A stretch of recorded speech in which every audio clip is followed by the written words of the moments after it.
Alors, depuis hier, j'ai perdu des abonnés. Mais j'ai déjà pas beaucoup d'abonnés sur ma petite chaîne, mais quand j'en perds, comme ça, je les remarque. Ça me fait pas plaisir. Mais bon, c'est comme ça, c'est leur choix. Ils ont le droit de choisir, rester ou pas. On est en démocratie.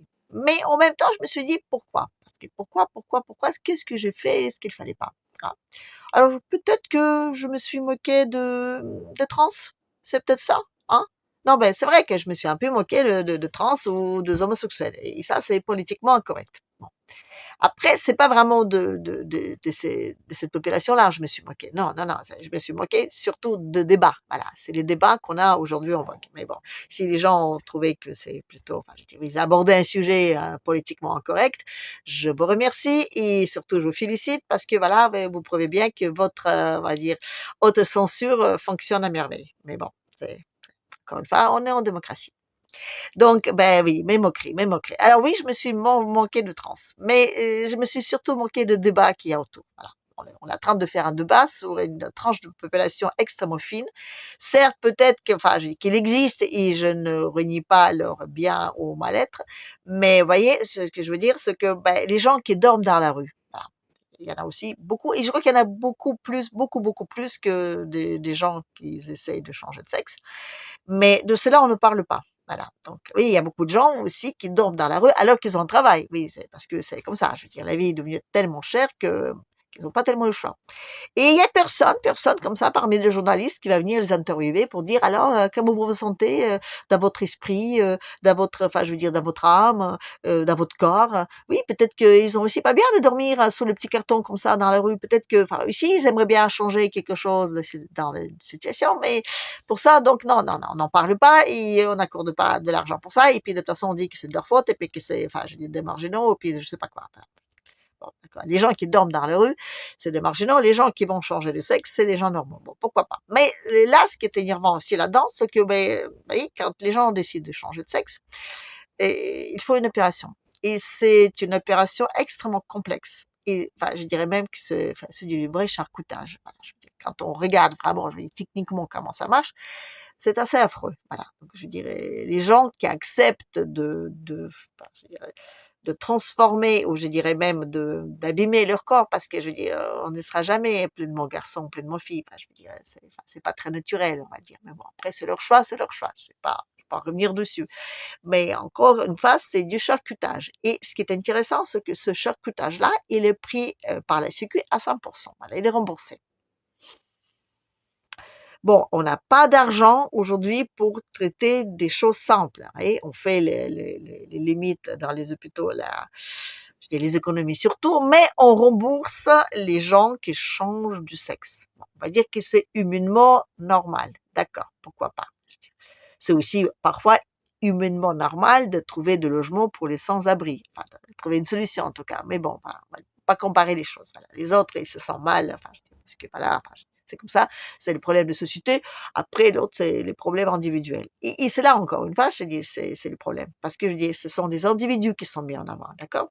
Les individus, donc déjà, ben, ils font, comment dire, des choses et des choix, mais qui le regardent que personne d'autre. Et on expose ça en avant comme ça, en disant que regardez, genre, on les surprotège, mais si demain on décide de ne plus le protéger, ils vont faire comment? Je veux dire, est-ce que cette exposition comme ça en avant, médiatique surtout, n'est pas dommageable à long terme? Ben, non, on s'en fiche tant que ça fait un débat politique, les lignes et tout ça. Puis il y a une autre question aussi auquel on n'en parle pas beaucoup parce que je dirais, ces gens-là, ils ont un traitement hormonal à vie. Oui, enfin, ils sont à vie obligés de prendre des traitements extrêmement, on va dire, nocifs, quelque part, et extrêmement aliénants. Parce que je dis, s'ils n'en prennent pas, qu'est-ce qu'il devient? Ben, je sais pas, ils vont se transformer dans l'autre sens et ce sera mis homme et femme, enfin, ce sera pas n'importe quoi. Aujourd'hui, donc, ce sont des traitements qui sont pris par la Sécu à 100% également, comme les traitements pour les maladies de longue durée. Voilà, c'est considéré comme une maladie de longue durée, et c'est vrai, on va dire que les traitements, ils sont à vie. Mais si demain, on arrête de les prendre à 100%, non, mais si on arrête même de les rembourser, hein, on va considérer que c'est pas une maladie, que c'est, enfin, je veux dire, du luxe ou de je sais pas quelle d'autres bêtises, et on arrête de les rembourser. Ils font comment? Ils vont travailler toute leur vie uniquement pour payer ces traitements, parce que c'est à vie. Et là, les labos, une fois que c'est pas remboursé, ils peuvent faire n'importe quel prix parce que les gens, ils n'ont pas le choix. Donc, c'est du vrai esclavage, c'est du vrai aliénage. C'est horrible ce qu'on leur fait faire. Mais ça, encore une fois, c'est pas ça le débat. Le débat, c'est est-ce qu'on va à la mairie ou pas à la mairie. C'est quand même dramatique, quoi. Et surtout que ça vole extrêmement bas, quoi. On est en train d'exposer la vie intime des gens et c'est affreux. Vous voyez, moi, je veux dire, ce qui se passe dans ma chambre, ça ne regarde que moi. C'est mon intimité. Mon intimité corporelle, c'est personnel. Personne n'a le droit de mettre son nez dedans, comme moi, je vais jamais aller voir chez les autres. C'est le regard, les gens, ils sont heureux ensemble. Enfin, je dis homme, femme, femme, homme, n'importe quoi. Ils sont heureux ensemble. C'est leur vie privée. Ils n'ont pas l'exposer et nous, on n'a pas le droit d'aller y rentrer dedans. D'accord? Et cette surexposition, encore une fois, elle est très nocive aussi pour eux. Parce que vous savez quoi? On dit aussi que quand on veut éliminer une tranche de population, il faut commencer par la surprotéger. Et vous pouvez être sûr que dans quelques semaines, c'est sur cette tranche de population que les gens vont s'acharner. Et c'est là-dessus aussi que, voilà, c'est dramatique. Donc oui, je me moque de ça parce que, voilà, j'essaie de montrer la ridicule de situation aujourd'hui, mais aussi la dangerosité de cette situation. Et aussi, autre chose, vous savez, quand je suis arrivée en France, on m'a dit, si tu veux que ton dîner se passe bien, il y a 3 sujets à pas aborder. C'est donc le sexe, la politique et la religion. Voilà. Et aujourd'hui, c'est quoi au débat? Je veux dire, c'est quoi les questions qu'on aborde aujourd'hui, hein? C'est les politiques de chômage ou c'est le problème d'hôpitaux ou c'est peut-être, j'ai même la dette? Non, non, non, on parle de politique, de la religion et du sexe. Voilà. Et ça, pour faire des clivages dans la société, il n'y a pas mieux. Donc oui, parce que la religion aussi, aujourd'hui, on la pointe de doigt. Oui, oui, on écrit un tel et un tel, un tel, un tel. Bon, voilà. Moi, j'ai fait des religions, j'ai fait des études religieuses pendant des années et des années. J'ai étudié donc l'art chrétien, donc je me suis intéressée au contenu de cet art, donc forcément, j'ai fait pas mal de théologie et je me suis aussi intéressée pas mal aux textes sacrés, mais d'autres religions. Enfin, je veux dire, toujours des religions de livres, mais bon, je veux dire la religion musulmane et la religion, on va dire juive. Et, et quand on me posait la question, moi, mais en quoi toi tu crois? J'ai toujours dit que c'est personnel. Ça ne regarde personne. La même chose que pour le sexe. Ma foi, ça m'appartient. Voilà, je peux, enfin, je veux dire, c'est mon truc, c'est à moi, je veux dire, c'est mon âme, c'est ça. Je veux dire, ça ne regarde personne. Et quand on commence à la surexposer, à la critiquer dans n'importe quel sens, même les gens qui disent, moi personnellement, je suis athée et je le réclame, même ça, c'est dangereux. On n'a pas à l'exposer, on n'a pas à en parler. Ça, c'est pas que c'est tabou, mais que c'est personnel, c'est une intimité de l'âme. J'ai mon intimité de corps, j'ai mon intimité de l'âme. La religion, ça ne regarde personne. Je peux croire en ce que je veux, j'ai pas le droit d'imposer ma religion, je peux juste la défendre, en tout cas pour moi, voyez. Mais encore une fois, je dis, on n'a pas à dire que tel est musulman, tel est juif, tel est ceci, tel est cela. Non, on n'a pas à juger les gens dessus. Vous savez, en Croatie, c'est là-dessus que ça partit, quoi. Oui, les gens vivaient côte à côte, ils s'en fichaient qui étaient chrétiens, qui étaient musulmans, qui étaient orthodoxes, qui étaient catholiques, ils s'en fichaient. Les gens jugeaient les gens sur ce qu'ils étaient, pas sur l'étiquette qu'on leur collait dessus. Et là, aujourd'hui, c'est ce qu'on fait. Aujourd'hui, on colle l'étiquette sous les musulmans. Ah, les islamo-gauchistes, ah, les musulmans, ah, allez-y, rentrez chez vous avec tout votre truc, machin. Mais ces gens, ils ont rien demandé. Ils étaient dans leur coin, ils vivaient leur religion, leur foi, enfin, comme ils voulaient. Je dis, non, non, non, non, non, non, non, non, non. Mais les juifs, c'est pas mieux. Je suis désolée, mais enfin, l'autre qui est en train de fêter la Hanouka, oui, mais on est dans un pays, comment dire, anti-religieux, c'est ça? Je dis non, laïque, c'est ça? Donc, vous voyez, mais c'est pour ça on allume les bougies de la Hanouka à Élysée, mais encore une fois, je dis, ça ne crée que je veux dire, de crevage dans la société, de l'éclevage. L'antisémitisme, il est né de surprotection de la population juive. Il y a une religion juive, il y a un État juif, il y a une population juive, il y a des individus. Et les individus, ce sont des gens comme nous tous. C'est les mêmes que des musulmans, des chrétiens, des hindous. C'est pareil. Tant qu'on nous colle pas cette étiquette-là, on a tous les mêmes préoccupations, d'élever des enfants, de les éduquer, de tomber amoureuse, de créer une famille, enfin, je veux dire, la paix, oui, la paix. Vous savez qu'en Russie, on dit que la religion musulmane, c'est la religion de la paix. Oui, on dit ça en Russie. Ça vous surprend? Oui, parce qu'on a tellement mis sur le dos de musulmans des cochonneries, de trucs absolument faux. On a tellement retransformé cette religion-là qu'aujourd'hui en France, personne ne va croire que la religion musulmane, c'est une religion de la paix. Oui. Et on dit que la religion orthodoxe, c'est une religion de la miséricorde. parce que personne ne va croire à ça. Mais voilà, c'est comme ça. Mais encore une fois, je dis, voilà, ça m'appartient. C'est mon âme. Et même chose pour qui je vote. Alors là, c'est l'esprit. On est en train d'exposer mon esprit, l'intimité de l'esprit comme ça. Vous avez des gens, je vote pour ci, je vote pour ça, ça. Donc tous les gens sont maintenant, ils sont tous pointés du droit. Toi, tu es nazi, toi, t'es bullshit, toi, t'es ceci, tout ça. Tout le monde. Là, on est, comme dire, là, notre dîner, aujourd'hui, il est raté. Hein. Je veux dire, là, la France, elle est prête à s'entretuer parce qu'on a touché le droit. On a touché les 3 trucs interdits qu'on a balancés comme ça, au plein milieu, et on fait les débats là-dessus. Comme si on n'a pas d'autres problèmes. Non, non, non, non. On fait un débat dessus, et ça, je vous dis, si la France n'expose pas dans quelques semaines, je sais pas ce qu'il lui faut d'autre.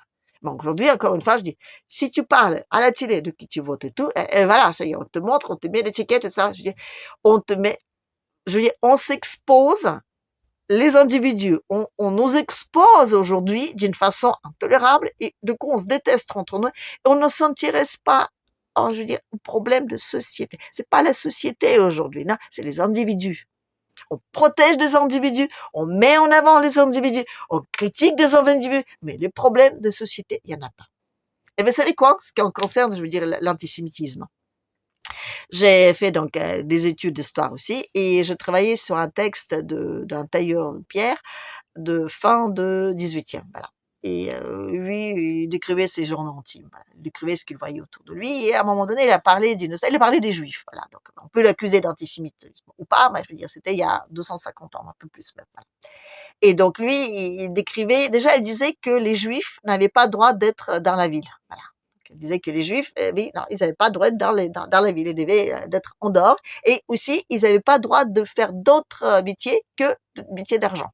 Ils pouvaient donc être prêteurs de gages, ils pouvaient être des banquiers, ils pouvaient donc traiter de l'argent, mais ils n'avaient pas le droit d'être d'artisans ou d'être cuisiniers ou de n'importe quoi. Vous voyez, je dis ça. Déjà à l'époque, on leur opposait ce métier-là. Donc forcément, enfin, je dirais, ça reste, hein. Voilà. Donc, on va pas les accuser, de vouloir ne faire que ça. Non, non, on les a opposés ça. Parce que vous savez quoi? Parce que le travail avec l'argent, c'était considéré comme un mauvais travail. Un travail, je dis, pour les chrétiens, c'était mal vu. Donc, les chrétiens ne voulaient pas se salir les mains avec les histoires d'argent, donc on laissait ça aux juifs et on les mettait en dehors de la ville. Voilà. Et donc les juifs, à un moment donné, dans un village, ben, du coup, ils ont gagné un petit peu de sous, et puis quand même, ils étaient un peu comme orgueilleux, celui qui le dit, d'accord? Ils ont construit donc une synagogue, donc la cime de synagogue, elle dépassait celle de clocher de l'église. Et alors, ça a créé un scandale pas possible. Il paraît qu'il y a un diacre, un matin, il s'est levé, il a monté donc sur le toit de la synagogue, il a essayé de démonter la cime, ça s'est pas arrivé, il est tombé, il s'est arraché la robe, et il s'est retrouvé pendu dessus, je veux dire, moitié à poil, ça a créé enfin, je veux dire, des trucs ridicules, tout le monde en a parlé, gna gna gna, enfin, je veux dire, voilà. C'était comme ça. Mais encore une fois, je veux dire, ça existait. Voilà, ça existait ces histoires entre des chrétiens et des juifs et on a survécu tout ça. Et on va survivre parce que je dis encore une fois, je dis, on est tous des gens comme on est tous pareils, quoi. Et il faut pas répéter la truc comme en Yougoslavie. Non, Yougoslavie, c'était ça. Les gens, ils vivaient côte à côte et ils étaient chrétiens, ils étaient orthodoxes, ils étaient n'importe quoi. Et au jour au lendemain, d'un seul coup, ils commençaient à s'entretuer. Et on va arriver à ça en France. Oui, on va arriver. Je dis là, on est parti à cette bonne vitesse. Voilà. Et c'est de ça que je veux dire, quelque part, je me manque. Oui, je me manque de trans, mais je me manque aussi de cette situation-là qui est ridicule. Regardez les débats qu'on a aujourd'hui, ils sont ridicules. Et on participe tous dedans. Et c'est ça qui est bien. Et on est en train de même, nous-mêmes, dans nos têtes, de nous interdire une telle et telle chose. Oh, il faut surtout pas d'être antisémite, il faut surtout pas d'être homophobe. Mais, enfin, je veux dire, oui, c'est pas bien de l'être. Non, je suis d'accord. Je suis d'accord, c'est pas bien. Mais c'est aussi pas bien d'être contre l'islam ou contre des Russes ou contre des Palestiniens ou contre des Américains aussi. Enfin, je veux dire, on est tous des gens, on est égaux. Enfin, je veux dire, oui, oui, oui, ça vous paraît bizarre, mais on est fait à la base exactement pareil. Mais les faits qu'on ne colle des petites étiquettes comme ça fait que pour les petits détails, on va se détester, on va s'entretuer et qui c'est qui va gagner? Toujours les mêmes, voilà. Donc désolée, mais non, non, non, il faut qu'on arrête là. Il faut qu'on arrête là-dessus. Il faut qu'on ose à penser, à dire et à croire les choses qui nous appartiennent et à aimer qui on veut sans que ça regarde qui que ce soit. Voilà. Allez, sur ce, donc, je vous dis à la prochaine. N'hésitez pas, ben, j'aimer, de partager, enfin, et de laisser des commentaires. Et puis, ben, on va faire ce qu'on peut faire. Voilà. Allez, ciao.